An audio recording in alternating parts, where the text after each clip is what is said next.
كنت وعند وضيال وحا في مدر لسود الاستيفانا كعنكا قمر سوغاني حطبو محمد أقصنا إن حاسك هراء قمر سوغاني Ugbaad Aragsan يكسو دويدي بالي دويد تجعيل كذا عصوب مقالة هرقيسة طبو قمر سوغاني أيا أرنتاسي مغلي markii arintaas maqleen kadibna fanaanku waxa la soo sheegay in uu miir daboolmay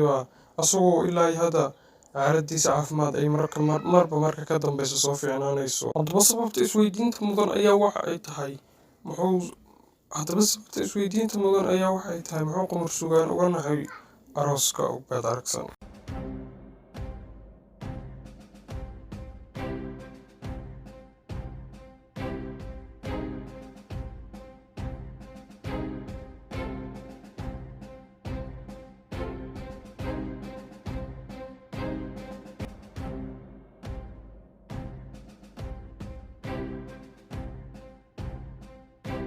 si aan u soo badino muuqaalada noocan ah like saar mahadsanid